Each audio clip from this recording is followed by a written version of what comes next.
All right. Hello again, adventurers, and welcome to another exciting episode of D&D Did a Deep Dive. The show where we dive deep into classes, subclasses, and other features of 5th edition Dungeons and Dragons to help you get the most out of your choices. So, today, you may notice this setup looks different, and there's another face!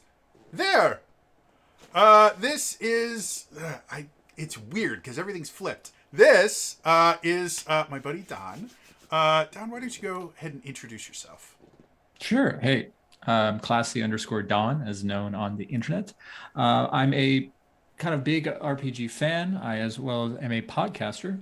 I have a podcast called My RPG Podcast, MY RPG Podcast, that you guys can listen on to Stitcher, Spotify, and all the other places podcasts are found. I've had Jody on as a guest multiple times now, and we've had the opportunity even playing games online.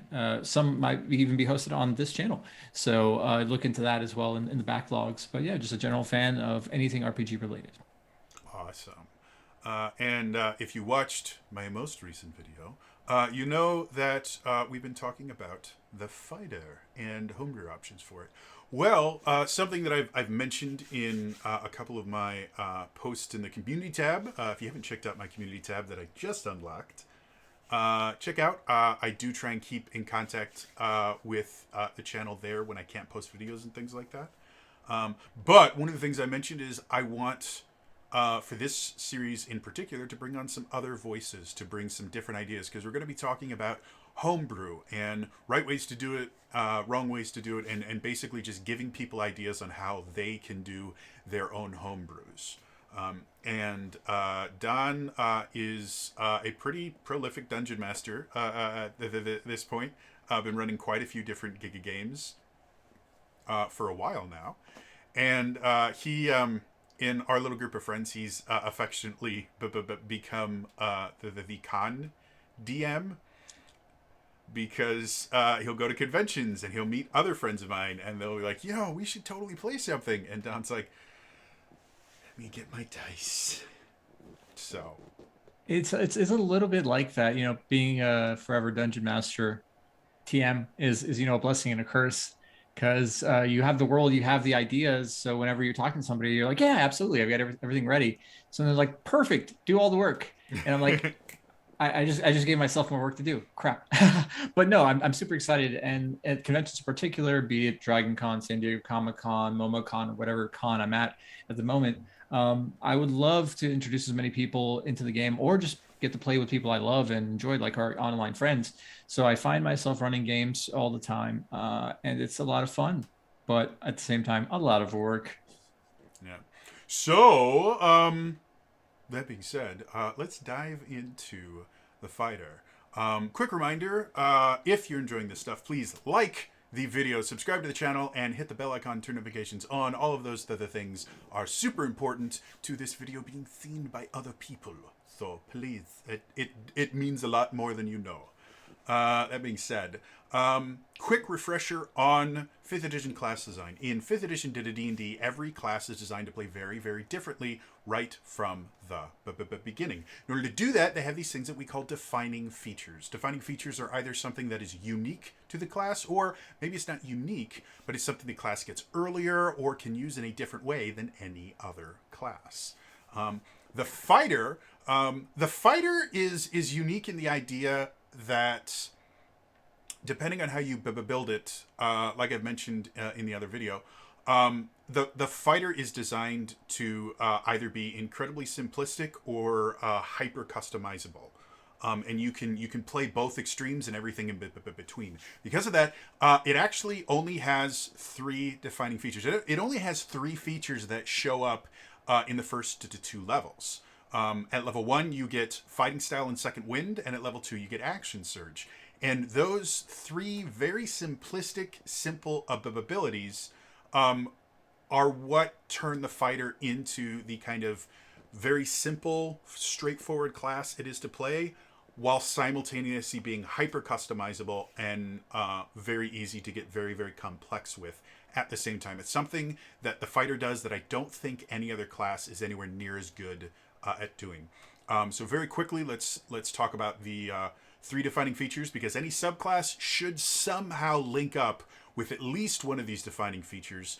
As you start getting into the more kind of complex subclasses, they start touching a couple different ones just to get really creative. So fighting style is that example of something that's not unique to the class, but this class does get it early. Fighter may be the only class, or one of maybe one or two. Off the top of my head, I can't remember. That gets fighting styles right at level 1. I know Paladins, Rangers, I think a couple others with subclasses will get fighting styles, but they generally won't get them to level 2 or sometimes level 3. But fighting styles is right at level 1. And fighters get access to fighting styles that other classes don't. In the PHB, that wasn't so much true, because fighters got access to all the fighting styles, and then certain other classes would get a smaller subset. Once Tasha's came out, fighters actually had a few fighting styles that were exclusive to them. And additionally, I think Druids got an exclusive fighting style, or not exclusive, but a more unique one. Druids and Rangers got like a nature version fighting style, things like that. So, Second Wind is a self-heal. It is a self-heal that gets more powerful as you go on. And again, it's a remarkably kind of simple thing. It's a bonus action. You get a d10 plus your fighter level of hit points. But the thing that makes it so unique is the fact that the fighter has a couple different things that it excels at. With fighting style and action surge, it attacks a lot. It can do a lot of things with its turn. With Second Wind, it can take a lot of the damage. Fighters can wear the heaviest armor in the game. They can wear all armor. They can use all weapons. So Second Wind is meant to kind of make up for the fact that they are going to be taking more hits and things like that. And then finally, Action Surge. Action Surge is the big kind of balancing feature of the fighter, and it's actually reflected in an ability they get later on, which is Extra Attack, where Action Surge actually gives them an additional full action. Meaning once they get extra attack and they can make multiple attacks, they get those multiple attacks again. And it turned into something really impressive. When you start looking at the subclasses, getting that extra action can also turn into getting the ability to cast a spell and then make multiple attacks, or cast 2 spells in the same turn, just due to how the specific wording of spellcasting works and things like that. So those are our defining features. Now, in the previous video, I talked about the Champion Fighter, the Battle Master, and the Eldritch Knight, which show up in the Player's Handbook. Now we're going to talk about all the different ones and just kind of the different ways that they kind of look at these defining features and how they kind of modify them and give you different options. So, Don, other than the Player's Handbook subclasses, do you have a specific subclass that you really enjoy, or that you've played, or any? I know as a forever DM, one that you've played is kind of like, oh, did you mean made a character that I'll never be able to play? Then yes. But do you have one that you kind of gravitate towards? I have had the opportunity to do a kind of big level 15 one shot on one of the weeks I wasn't back in the before times when we also played in person. On one of the weeks I wasn't DMing, I had one of my players run a big level 15 one shot sort of battle royale, and I got to play this class, which is a class I really like, partially, and you'll realize maybe why my surroundings gives you an indication of what I'm going to talk about. Partially because I always loved Japanese culture and manga and samurai cinema, but secondly because there's so much great theatrical things you can take away from the samurai subclass, and that is tying also to these two of the larger themes we talked about, which it's Second Wind and Action Surge. So in the Samurai subclass, you have this thing called Fighting Spirit, which starts at level 3, and it basically gives you additional temporary hit points, which scales as you get higher in your levels, very similar to what you have the benefit of, obviously, your Second Wind. But then on top of that, it gives you advantage on your weapon attacks, which later then you can even trade away that advantage on your weapon attacks for more additional attacks when you get to level 15 with Rapid Strike, which, again, if we couple that then with the Action Surge, you're talking about a class that already strikes 3 to 4 times. can get an additional attack and get a whole nother turn of additional attacks. It makes the samurai this just barrage of assaulting damage, as well as, because of the additional fighting spirit temporary hit points, really, really hard to kill, which then capstoned by the capstone of the subclass is strength before death. Now, strength before death is probably one of my favorite powers slash traits you can do in all of D&D 5e, because basically, as you're about to fall to 0 hit points, you use your reaction and immediately get an extra turn right there to do whatever it is you will with. Now, look, you can still take damage on that turn, you can still fail death saves, but that extra turn is your cinematic, one last before I die, let me get my, last monologue in, or my last strikes in Your before you drop to Boromir. 0 hit points. Exactly. You get to have your Boromir moment. You get to have your, sometimes unrealistic monologue as you're bleeding out that most action heroes have, right? Like, that's one of my favorite things in all of D&D, and that's one of the reasons that I really do love the samurai as a class. And there's so much potential there thematically, obviously, with fighting spirit, either being, hey, you're going Super Saiyan, or you're going, you're unlocking some hidden potential underneath you. And then obviously the mechanics of, wow, I attacked 3 to 4 times already, then I do all my attacks with advantage. Then I can add an additional attack if I just trade advantage on one of these attacks. It's ridiculous.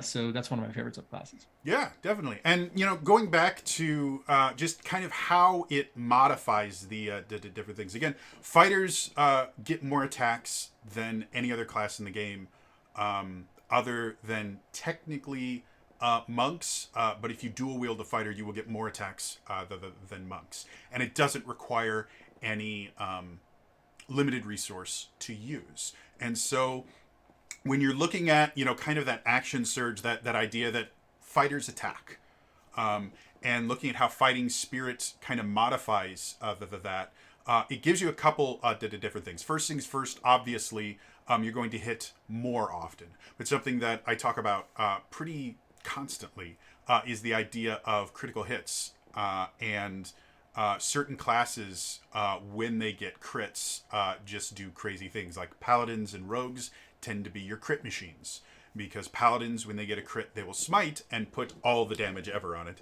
And rogues, every time they crit, they just turn into, oh, let me get my mountain of dice here. Give me about 10 minutes. I've got some high-level math to do. But if you're looking at something like fighting spirit, and the fact that fighters get so many attacks, and then you can add advantage onto that, when you start adding things like magic weapons or on-hit effects through feats like the Tasha damage feats, you start turning into some really, really interesting things that happens. And that's a really good way if you do want to create a character. And, when you look at what kind of inspired the samurai, you're looking at, now I can't remember his name. Seven Samurai. Kurosawa? There we go. Kurosawa. You look at, Kurosawa films. You look at just anime in general. Things like Samurai Jack, when we get into stuff that's a little more westernized. You get these, this idea of, the character that's kind of married to his sword. In previous editions, the Sword Saint was actually a fighter subclass instead of a monk subclass, the Kensai. And that's kind of where the samurai comes from, is this idea of the sword saint, the samurai, this folklore inspired character that is not only very skilled with his weapon, but can strike so quickly that you can't see the blade. That thing where you watch him go, and then everything falls. So yeah, if that's what your inspiration is, doing something to affect how often your attacks hit can be it. The fighting spirit already has the limitation that you can use the feature 3 times. You regain all expended uses when you finish a long rest. So it has a limiter in there to make sure it's not super overpowered. And you get advantage on the weapon attack rolls until the end of your current turn. So it's not something that lasts for a minute or lasts for multiple turns or something. So if you are homebrewing something, that's definitely where you want to start. Is, okay, well, I want this inspiration of this folklore style character, but I want them to be able to do more damage with their attacks or hit more often or something like that. And And the then samurai is great for, if I might add, go Jody, ahead. if you're theorizing a sort of character where you want this like spurt of brilliance or the spurt of great, power or great emotion, the fighter is renowned for being the most consistent damage dealer because it's got the most attacks and most opportunities, throughout battle to give you a consistent amount of damage, but you can't smite or get a sneak attack, so you don't get this big upsurge. But with the samurai, it allows you to kind of do that thing by saying like, all right, you're going to have advantage, so you're probably twice as likely to crit, which will be big damage, or you're going to have this opportunity to have this really long term if you're close to death. So when you're also thinking about samurai, obviously we fall to the tropes that Kurosawa has, where it's the katana wielding character, but maybe an archer with explosive, energy infused bows. You can kind of explain how they kind of invoke some sort of spirit into their bow, and that's where this additional attacks are coming from, or this advantage is coming from. You can use all sorts of character. And obviously, using the characters of fighting style, you can make your archery even better. So imagine advantage with already a plus 12 to 14 to hit or whatever. When you get to the higher levels, you're just never going to miss. So you can actually kind of change it, not just to be the traditional melee katana wielding fighting samurai. You can take it into different routes. Well, and that's a really important thing to mention when we are talking about subclasses. Is again, samurai invokes dude with the katana. Maybe with katana wakizashi tanto. They samurai used to carry 3 different swords with them, or 2 swords and a dagger. So that's what it kind of was inspired by. But you can just as easily use a great axe or daggers or a bow, like you mentioned before. There's nothing in this that limits what weapons you can use. And again, fighters can use all weapons. You could make a dual whip wielding samurai and just have some really crazy stuff going on. Now, with Rapid Strike, which is the 15th level ability, because you can use your bonus action basically to get an additional attack, using large two-handed weapons is going to give you the most benefit. But again, when you're designing a subclass level like this, you need to kind of take into account, okay, what am I going to do to kind of make this feel a little bit more like what I'm intending? And I think Rapid Strike does that really, really well of, well, this is intended to kind of emulate samurai, using a big two-handed sword. So by putting Rapid Strike in there and giving you an incentive where you can actually use your bonus action to get a full additional attack, you are kind of incentivizing the idea of, this might be better if I am using something like a greatsword or even just something, a long sword which you're using versatile, where you're two-handing it instead of one-handing. One other thing I was going to say, and and the other thing that's cool about Rapid Strike is it specifically says if you take the attack action on your turn and have advantage on an attack roll against one of the targets, not if you've used your Fighting Spirit. Fighting Spirit will give you that, but there's a lot of other ways to get advantage on attack rolls.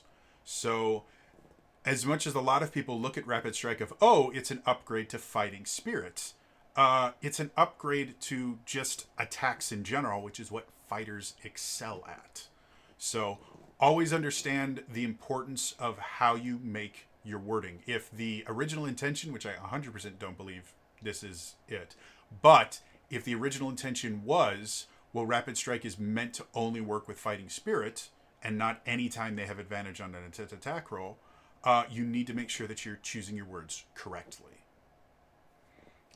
So yeah. And let's not forget also great weapon fighting, great weapon master. Mm-hmm. Like these are all things that can be combined with the fact that you have more attacks than anybody else and you're having attacks with advantage. I mean, if we're just talking pure statistics, the samurai I can see as a contender of one of the bigger damage output subclasses. Mm-hmm.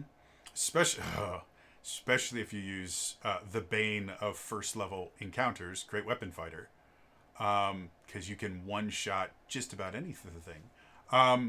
You can really do some crazy stuff when you're giving yourself advantage mechanically. From a statistical standpoint, advantage is effectively a plus 3.5 for your Great Weapon Fighting.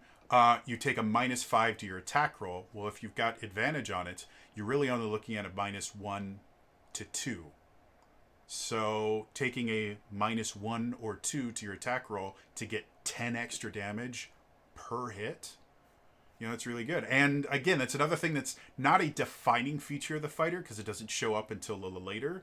But it is a kind of definitive aspect of the fighter, which is they get more feats, feat chances than anyone else. They get more ability score improvements than any other class. So you do have the ability to pick a few extra feats. And especially for the samurai can very easily be built as a single attribute dependent class, where all you really need is either your fighting or your strength or your dexterity. And that will give you, once you max that out to the 20, which you can have as early as level 8, possibly level 4 if you roll really well. That means all the other ability score improvements are, I think they actually get one at level 6. So yeah, by level 6, you could have your max attack ability score, and then just start looking for feats that will complement you. Doing great weapon fighter. Getting, if you're using a great sword or a great axe, getting the slashing feat from Tasha's, or getting Sentinel. We know is also one yeah. that can be abused really well if you get people in tight quarters. Oh yeah. Sentinel's great. Polearm Master can be super useful if you want to be kind of Tough. a glaive one. If you don't like already having bonus HP, why don't you just take tough and have bonus HP? So again, when you are building a subclass, you need to also remember, especially for the fighter, they're going to have access to more feats than any other class. In general, a fighter that is playing a game where they're not using feats is going to be at a severe disadvantage. Fighters almost need feats in order to be able to compete with the other ones. But once you give it to them, looking at stuff like fighting spirit, you want to take those things into account. So yeah, samurai.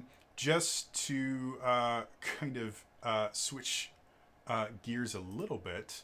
Go for it. The Arcane Archer is another kind of really interesting example of kind of just changing how the class works, while still sticking to the idea of, well, let's focus on an aspect of a defining feature, but let's jazz it up a little bit. It's kind of similar to how the Battle Master works, where they have all these on-hit abilities. Arcane Shot is the Arcane Archer. One of the Arcane Archer third level abilities. They get Arcane Archer lore, which is just knowledge stuff.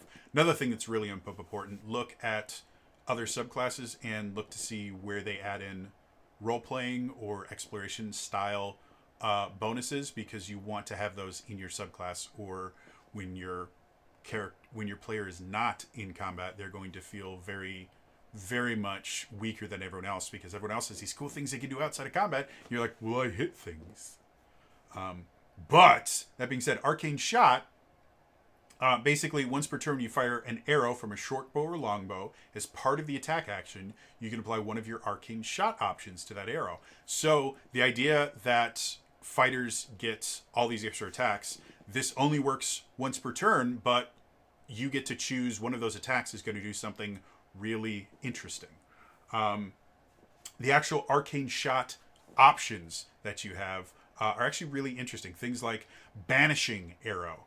The creature hit by the arrow must succeed on a charisma save or be banished. While banished this way, the target speed is 0 and it's incapacitated. At the end of its next turn, the target reappears in the space it vacated or the nearest unoccupied space, if that space is occupied, and at the 18th level it gets some extra damage. So this effectively, while you're sitting there going pew, pew, you can just pick one dude and go, I don't like you in particular, and they disappear for a turn, which is unbelievably useful. We talk about action economy manipulation. That is an action economy manipulator, definitely, because it removes them. It removes their entire turn. It removes any ability to take reactions. They just don't exist. The other thing that's nice, because it incapacitates them, incapacitation ends things like concentration on spells. So Banishing Arrow can be a really great use against spellcasters. And again, when you're looking at something like the longbow, the short range of it is 150, 180, somewhere in there. It's probably closer to 150, but in most D&D, as you and I've played now years of D&D, very rarely will you ever have a battle mat or field laid out in roll 20 that's greater than the range for a longbow that's even relevant. Yeah. So I mean, yeah. it's you literally you can be anywhere on the field, and as long as you can find a way to get line of sight on someone, you use this, and that's not even considering doing the things like the sharpshooter feat, and other things like that, which just gives you unbelievable. You can take pot shots at enemies before they're in range for initiative to start rolling. I think I've actually seen. I think it happened on Critical Role once, where a dragon was running away, and Laura, when she was playing Vex, just goes, "Well, I'm going to shoot at him." It's like, well, he's going pretty fast. I have a 600-foot range. Take your shots. So, yeah. So looking at the uh, rest of the things that you get with this, it really is built upon the idea of, I want to make this a really cool archer style class, and because of that, they do put specific things in there. They use the phrase, when you fire an arrow from a short bow or long bow, so you can't use crossbows, you can't use hand crossbows. This doesn't apply to all ranged weapons. Like darts are a ranged weapon. Darts actually work with the sharpshooter feat, whereas daggers don't, or all aspects of the sharpshooter feat, whereas daggers don't. But you wouldn't be able to use arcane shot on daggers or on darts, because it's not an arrow from a short bow or long bow. So when you are creating subclasses, make sure you know what you're doing. If you want this to be an archer style thing, putting words in there like short bow and long bow can ensure that the class is going to play the way that you want it to when you're not there. Thoughts from Don, since I've been. No, I so the Arcane Archer is another great one that a lot of people, when they come into D&D, I've found, especially when I run these con games with a lot of newbies, they'll have an archetype set in mind and they'll think, hey, I would love a Legolas or a Hawkeye or a Green Arrow, or insert archer here, Aloy from Horizon Zero Dawn, like insert whatever archer character you like, Katniss Everdeen. There's a lot of archers. Mm-hmm. Robin Hood, sorry. But for me, a lot of people default to Ranger because they think, oh, naturally Ranger, Woods, Archer. I would always say no. I think you have the best option in the fighter class because one, you have your fighting style, which will make you more likely to hit. Then you have this great class called Arcane Archer, which gives you these modifying arrow shots, which is so Green Arrow and so Hawkeye like. Like it's right there. It really leads you into the archetype. Not to mention, from a pure statistic and mechanical output point of view, this is kind of back to what we talked about a second ago with Samurai.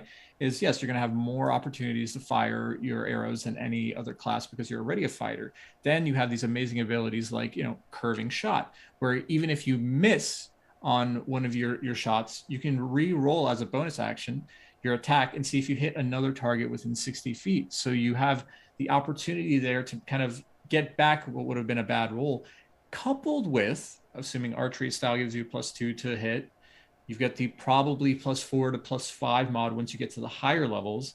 Then you can take, because of all those feats, sharpshooter, which, like you just mentioned, lets you ignore distance and ignore cover and most other issues, means you have this amazingly strong attack that you get to try twice. So that penalty is then minimized. And even if for some reason you miss, you still get a second chance to hit him with another sharpshooter shot, which again could do a lot of damage. So again, our Arcane Archer, another super impressive damage output, as well as just modding stuff. As I'm sure you all who've watched the previous video, like there's the Battle Master, which is a very interesting, unique character in regards to all D&D because of how much it kind of modifies the battle and controls aspects outside of itself, rather than doing damage by tripping and then taking away weapons or goading and things like that. The Arcane Archer is an extension of that, to where your arrows can banish or give necrotic damage or confuse. Or there's so many great things you can do that I love it. It's a giant bag of tricks. Well, and that's another thing that I really like about this. Arcane Archer is actually a prestige class from third edition, and that's what it was kind of modeled after. But bringing up Hawkeye and Green Arrow in characters is similar to that. is a really good example of something I actually used to have I mean, the series still exists. I just haven't made an episode in forever. It's called Play Your Faves, where I would take characters, like I made a version of the Green Ranger from Mighty Morphin Power Rangers, and I created a D&D character sheet for them, so that you could emulate certain aspects of it. The Arcane Archer is a really good example of, well, what if I wanted to play a certain kind of character? Like, what if I wanted to be Hawkeye? What if I wanted to be Hawkeye and did a D&D? Like, Hawkeye is kind of a weird fit in the Avengers because everyone else is flying and shooting laser beams and calling lightning down and all this, and he's shooting people with arrows, but he does really well. However, when you switch things up and you turn it into fantasy, Hawkeye fits a lot more than Iron Man, despite the fact that there is an Iron Man subclass for the Artificer now. It actually fits a little bit more in your kind of traditional fantasy setting. And again, these arcane shots are your trick arrows. You know, when Kate's like, there are more dangerous ones than that, but with the arcane shot, there is. So if you are trying to create a subclass, you're like, you know what, I want to play a superhero version of D&D. You know, creating subclasses based on superhero types, which you'll see in I just got the system Masks. And Mask, you choose playbooks, and they're kind of built to emulate certain kinds of superheroes. Well, you can create subclasses that emulate kind of a flavor of superhero, and you just really need to figure out, okay, which class that already exists is this going to fit the best underneath? And you know, Don makes that really good point of people like, well, I want to play an archer, and you go, well, yeah, rangers are known for their archery, but fighters can do it. And it was one of the reasons why the ranger was so underutilized in the player when just the player's handbook was there, was because the subclasses were not really that interesting, and it didn't really specialize in things very well. 9 times out of 10, if you wanted to be a bow-wielding character, you would do a lot better as a bow-wielding fighter than you would even as a hunter ranger, which is specialized in it. So yeah, when you're creating your subclasses, don't forget that there are really learn the defining features of the classes and understand how they can be modified. Because Arcane Archer is that perfect example of I hadn't made the connection between Arcane Archer and Hawkeye until Don just said it, and now it is so blatantly obvious to me that if I ever wanted to, like, I wouldn't, if I did a play your faves on Hawkeye, I wouldn't have to change anything. I wouldn't have to multi-class. I wouldn't really need any weird feats. It would literally just be choose the Arcane Art. It's the Hawkeye subclass. There's 1000% someone somewhere with a campaign where they're playing Eagle Vision, the greatest archer around, and it's just it writes itself. The Arcane Archer is perfect for that. It's great. Let's do at least one more kind of weird one. I will let you. I think we have to talk about the Gunslinger. If we're going to talk about weird ones. We do. We have to talk about the Gunslinger. So, if you are unaware, the Gunslinger is actually unofficial material. But it was a subclass that was created by Matt Mercer because when they first started Critical Role, it was, for their home game, is a Pathfinder game. And if you know anything about Pathfinder First Edition, there's about 400 bazillion classes now. Rules bloat is real.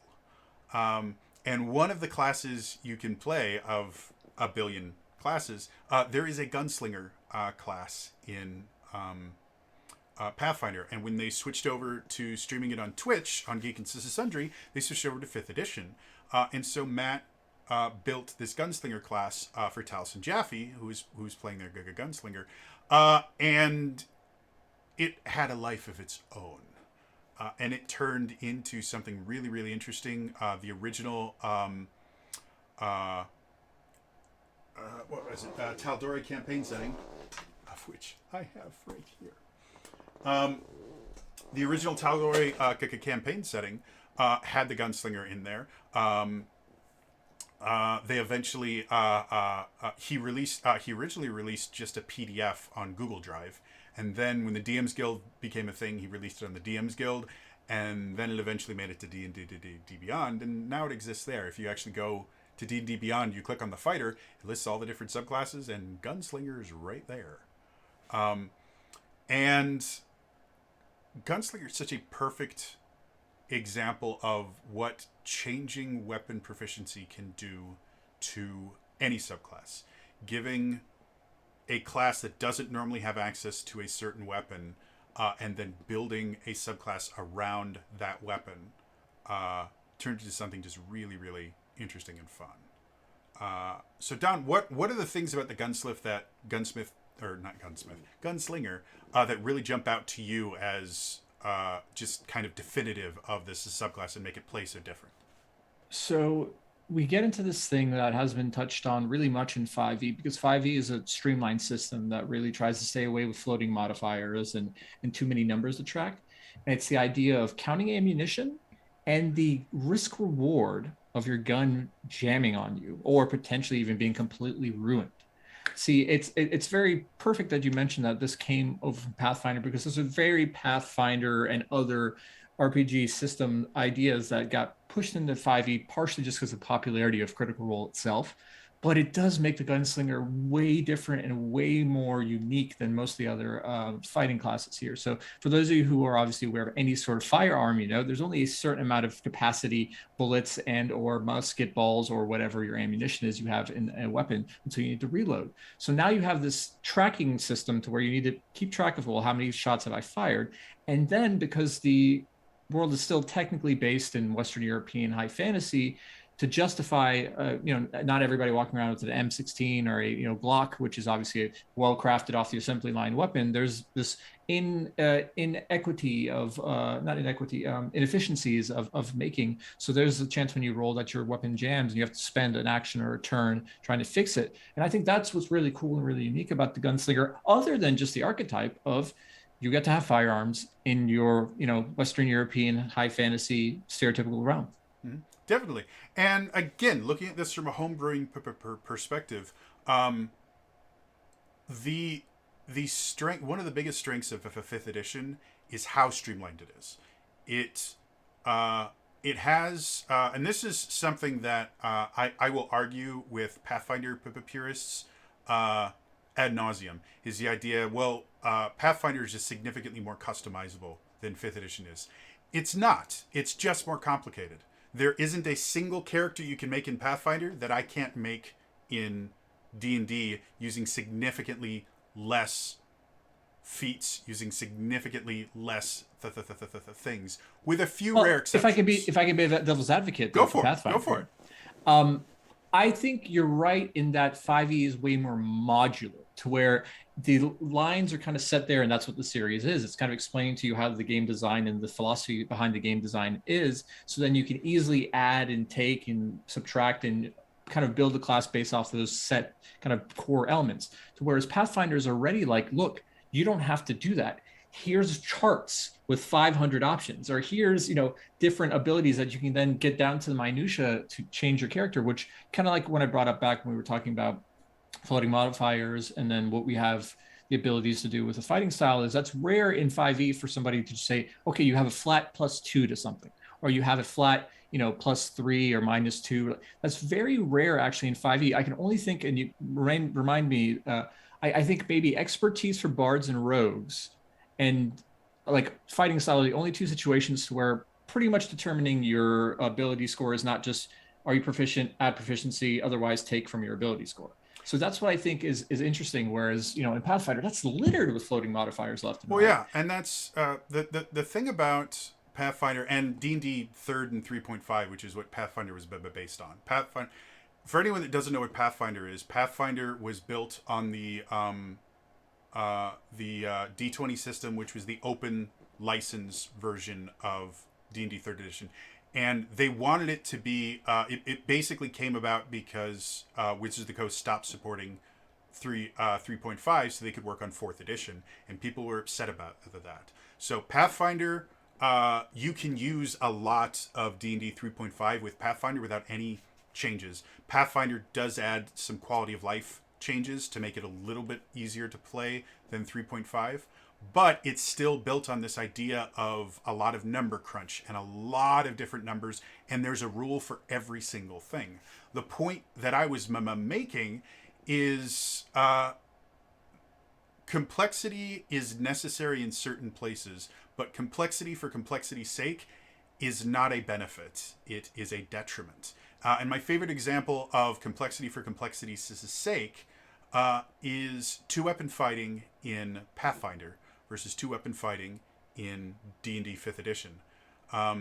Two-weapon fighting in Pathfinder is remarkably complex. If you want to do two-weapon fighting, first of all, if you have two weapons, you take the attack action. You get to take an attack with each weapon. That's pretty cool. But depending on which weapons you have equipped, the base thing is you get a minus, I believe it's a -8 and to your offhand attack, and a -4 or a -6 to your main hand attack if you're using two weapons instead of normal. Now you can take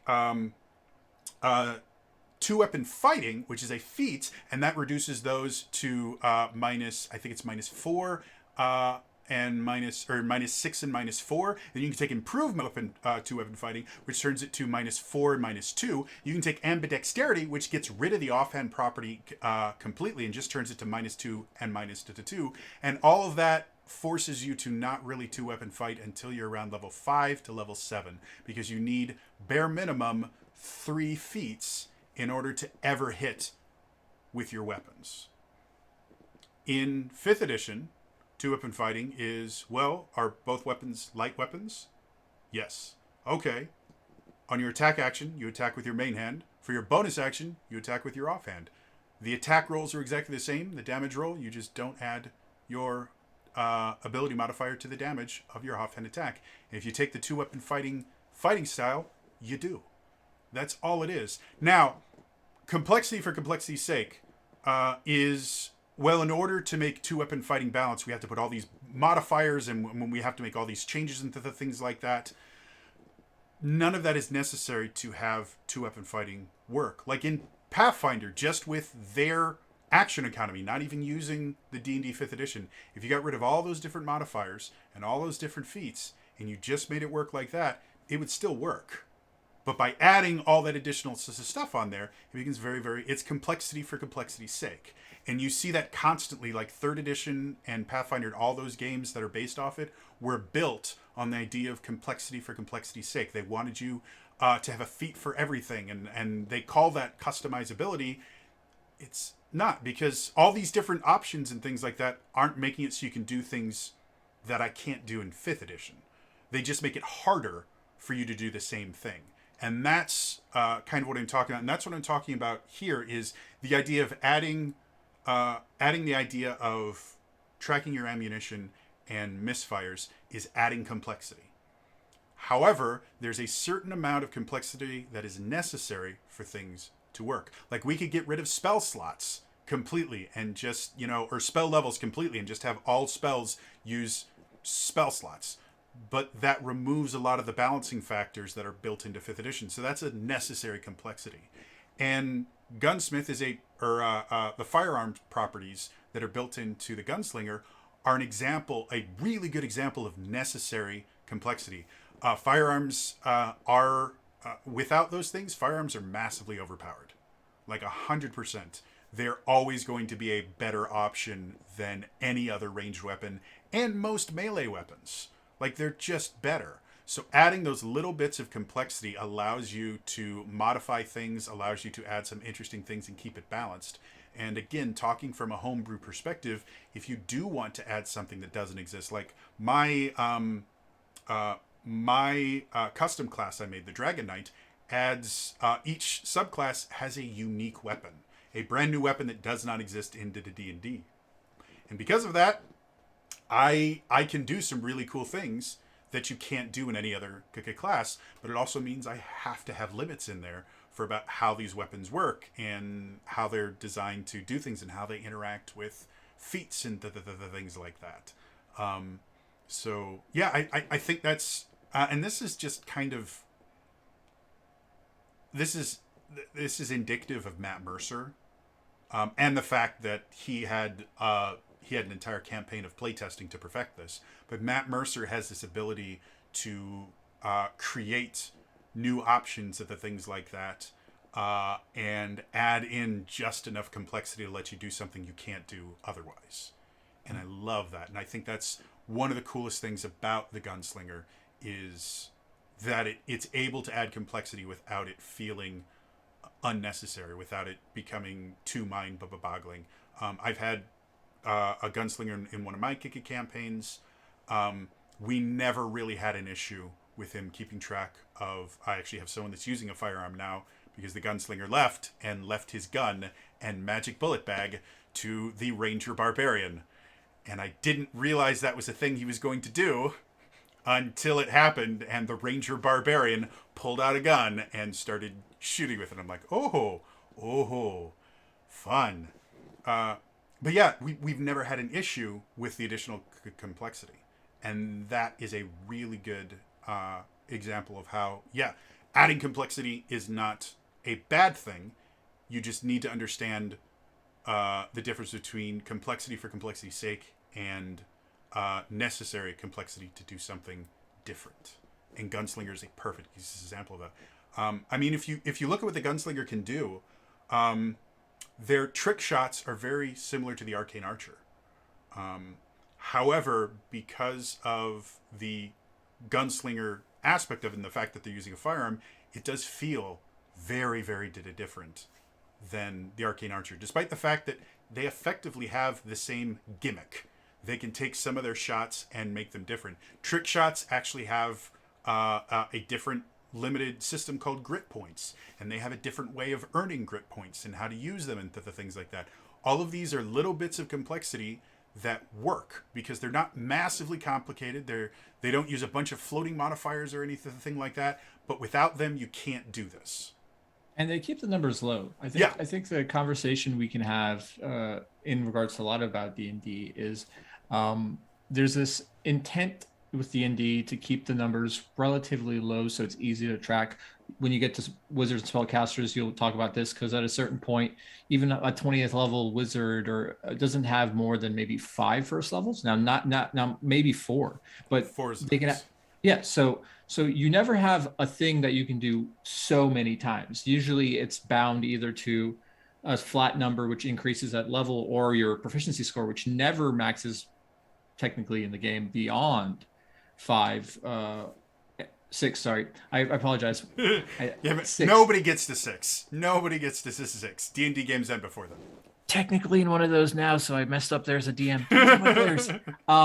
Sorry, but again, keep these numbers low, keep it easy to track. And yeah, so the grit point is a thing that never gets too high.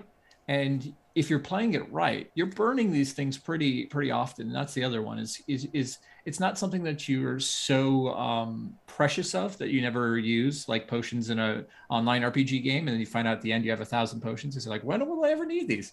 No, in D&D, burn your second winds, burn your action surges, burn your, samurai fighting styles or whatever, arcane shots or whatever it is you're talking about. So that also keeps it really easy because you're either at 3 or you're at 0. It's kind of simple to keep track of. Mm-hmm. And I mean, yeah, it's just, I hate to gush over Matt Mercer because I know a lot of people have strong opinions about him, but when you look at the Gunslinger and you just look at how well it works, again, there's a difference between like my custom class. I know of one person. Don and I both know this person. I think he might even play it in. Is it in your campaign or is it in someone else's campaign? He's in the monthly game. Yeah. So Elias, a mutual friend of ours, who's hopefully going to show up here sometime. Elias plays a Dragon Knight in one of Don's Giga campaigns. So I'm aware of someone playing the Dragon Knight. I have literally tried to get Dragon Knights in every one of my campaigns where I will go, hey guys, does anyone want to play the Dragon Knight? I even had one person that we rebuilt their character because they just didn't like the character they had. So he's like, could I play a Dragon Knight? I'm like, yeah, sure. We'll come up with some weird story about how you met a dragon and turned you into Dragon Knight. So we don't even have to give you a new character. We can just use the character you have. I think it's a cool story. Just give you Dragon Knight. And then they left before we could introduce the Dragon Knight. So I don't have that instant feedback of, oh, this isn't working, and I can't balance it the way that Matt has. So some of this is the fact that Matt had, hundreds of hours of in-person playtesting of this class. But when you look at some of his other classes that we've never seen on Critical Role, they're really well balanced and they're really well designed. And if you want, and this is something I talk about all the time, is the idea of templating and looking at this as something and going, okay, I like the idea of this, but I don't like this. So I'm going to use that as a template and I'm going to turn it into something. Using templating in subclasses is really good. The way I picked where my subclasses would fit for my Dragon Knight class was I think I stole the progression directly from the Paladin or the Ranger. I can't remember which. But I took that and I went, okay, they have this many abilities for the subclass and they get them at this level. And that's all I did. Looking at something like the Gunslinger or, going beyond Matt Mercer to things like the Psy Warrior or the Samurai or the Arcane Archer, and just going, okay, I like the idea of this, but I don't want to be an archer. I don't want to be Hawkeye. I want to be Thor. You can take that same idea and just kind of get rid of the text, but use the stuff that's already been balanced in there. You can use the grit point system for something completely different. And the most difficult part of a lot of the end part of creating something new for homebrew is that balancing aspect. They've already balanced a lot of these things. So template it. Look at this and go, I like the grit point system, but I want to use it for, a duelist style character where they can do trick moves and things like that. And each one has or maybe I want to do it for a monk style character where they're kind of the, the example of Wong Fei Hung, where he would call out in folklore, he would call out his attacks as he was making them. Monkey grabs the branch, all those things, and I could make each one of those. You can do that, and it's another reason why even if you are not a fan of running D&D pre-written things, or you like to homebrew all your own stuff, it doesn't mean that all this stuff is useless to you. Getting a book that all it is new subclasses and things like that is still going to be remarkably useful, because if you never use those subclasses, it's great, but you can you can template them, turn them into something cool. And that it does actually transition into another thing we do want to talk about, which is when we talk about inspirations from other systems and other things, which you can then bring back into your world. Right here, we've talked about now technically four different subclasses that can take the same idea of the fighter and then really get, as specific as you want into an archetype. And one of the things I really liked from fourth edition, and I wish there was more of, there's pieces of it with Cavalier and pieces of it with, protection in your fighting style, but is the Warlord. This idea of a character who takes kind of the center of like, okay, I'm going to survey the battlefield and then work with my allies and try to work against my enemies and kind of be semi-fighter / support. Mm-hmm. And that's something to where I guess you could sort of homebrew this with maybe a fighting bard, a valor bard. But I really like the idea. And once we talk about archetypes again, if we want to introduce popular culture, this is the Captain America class to me. This is what Warlord is. It's rally the troops. It's you go here, you do that, you watch out for this. Like, give them bonuses or advantage, or let them dodge an attack when you take the damage. Like, that's the sort of stuff I think is really, really great, and I want to see more of it. And you can, again, take pieces of, we know fighting style protection, so we can add that into here. We know we want to increase, AC, or maybe give a buff to somebody here. So like inspire, I know in 4E they had inspiring word. So I'm like, inspiring word sounds very similar to what you would do with inspiration. So just kind of take that mechanic and ride that into a fighter. So that's a class you have familiarity with. Yeah. Well, and technically the Battlemaster fighter is meant to kind of mimic the Warlord to a point. True, but it's very centered on the fighter. Definitely. And this is why I think like takes that step beyond, because all the fighter classes we've talked about so far have been, I get to attack more, or I get to do more damage, or I get to modify my attacks. The Warlord comes in and goes, great, I can do that, but then I can help them, and I can help them, or I can disadvantage them. Definitely. Well, what I'm saying is, and this is something that a lot of other, and I think it works really, really well with something like an Arcane Archer or a Battlemaster for fighter, is you can come up with more options.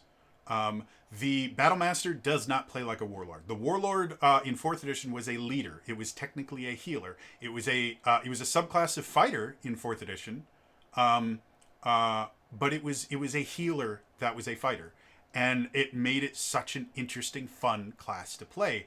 And if you wanted to create an entire subclass, you definitely could, and it would be really, really cool. I would probably say if you wanted to make a warlord, start with the Battlemaster and template it. Use the same basic thing, but change all the maneuvers, change a few of the things to make it a little bit more of that commander style thing.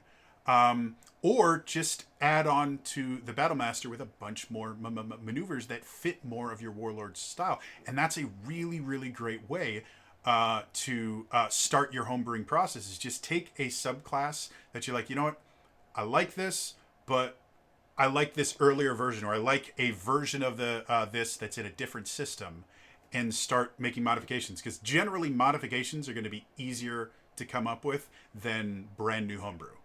And so, creating a Captain America style character, I think that would be super awesome and amazing. I could see it going both ways, of just modifying the Battlemaster to be more like the Warlord, or just creating an entirely new subclass that much better mimics the Warlord from fourth edition than the Battlemaster does. I loved the Warlord for fourth. I loved fourth edition. Well, hey, look, like, that's another thing we talk about at any time. Obviously, so many great ideas have been thought of and can serve as your basis for things you want to do. And 4E, is kind of poo-pooed upon about the, bastard stepchild, right, of D&D. But you look back at that, what's the number one thing that 4E did very, very well? It's every turn you had multiple options and multiple ways you can modify your actions and your turns. And that really speaks to the fighter's whole MO is around giving you options and specializing and things like that. The trope of human fighter, most generic, easy thing to play.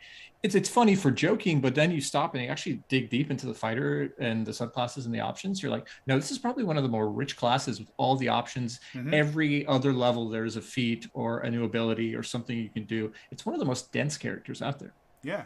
And there's a joke from Acquisitions Incorporated. I think it was their first live show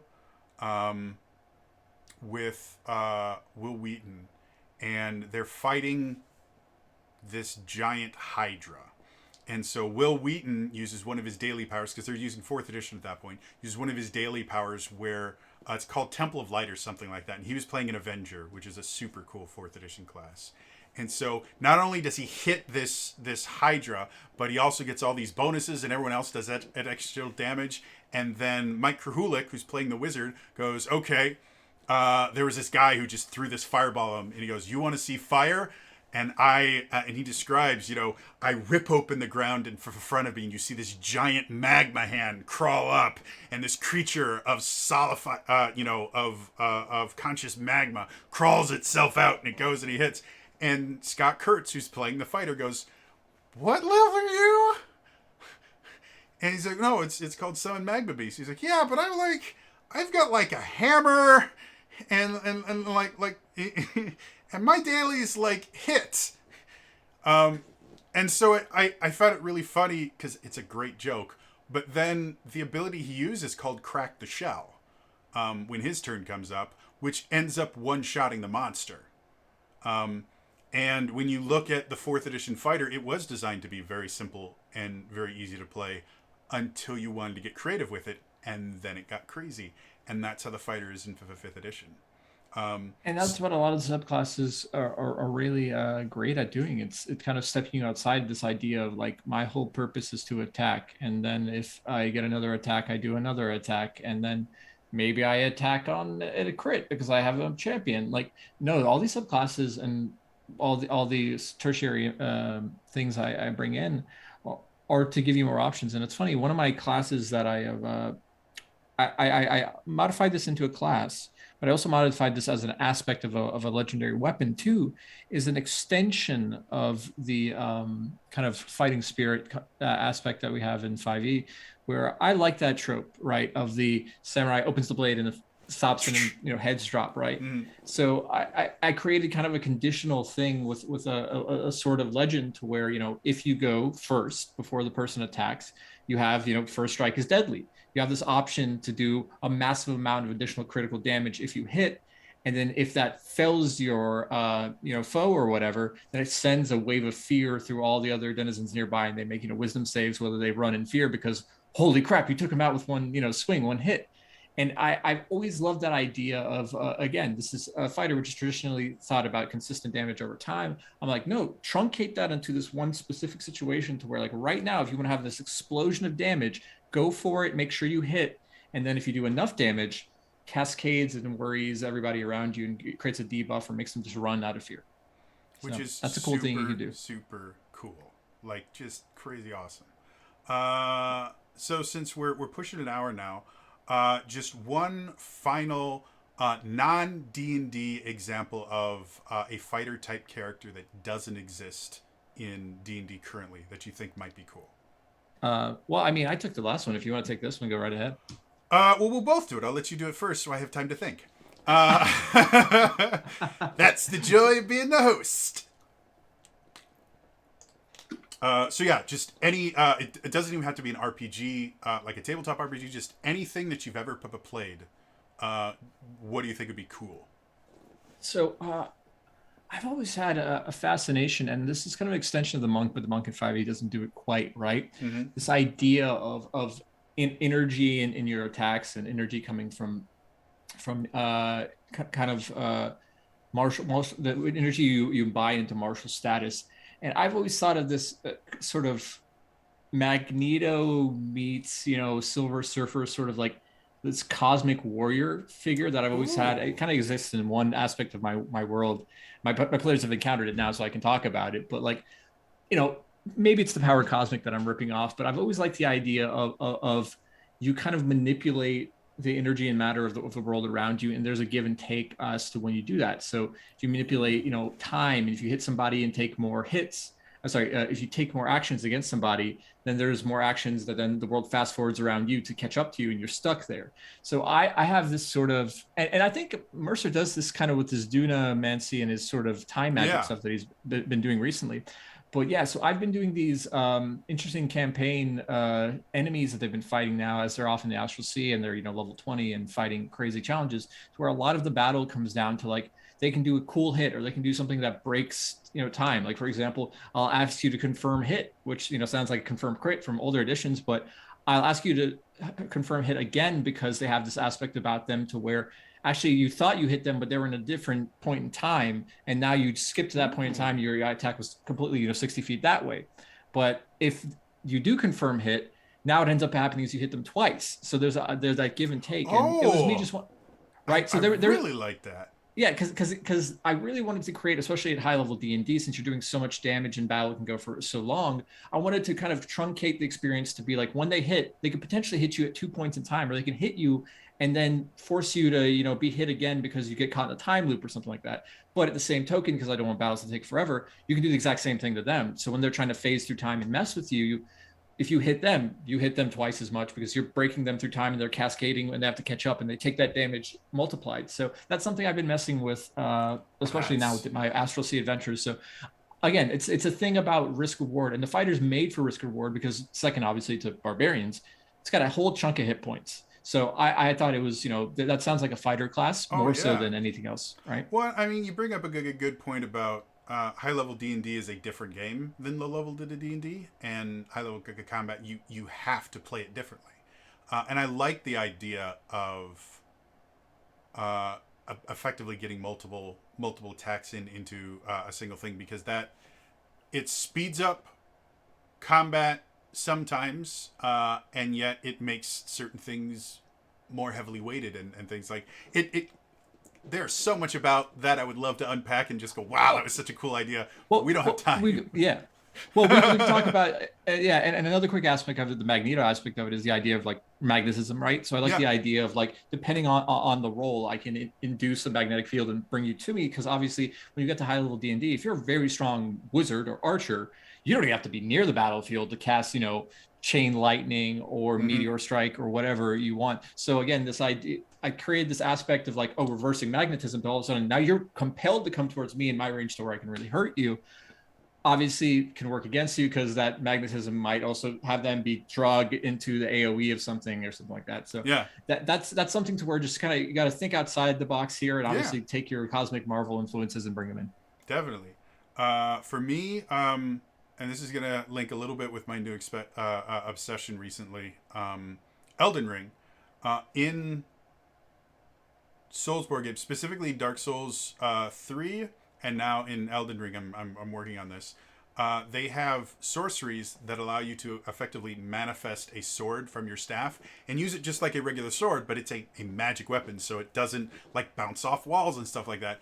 And I've always thought it would be a really, really cool version of a fighter where they don't actually use weapons, they manifest energy in the shape of weapons. And when they manifest, like they can manifest it as part of their attack, and depending on what weapon they manifest, it's a different thing. I like that idea of instead, someone just walking in, it's like, I'm unarmed, and then sword, axe, like, I just think it's a cool idea. Really cool. And also, if you're a fan of Brandon Sanderson, he does a really cool thing in what's it called? Stormlight Archives. That's what it is. The Stormlight Archives, to where he creates these weapons that are kind of semi-divine, semi/legendary weapons that don't even cut physically. They just cut through your soul and leave, smoke coming out of your eyes after they've laid you down.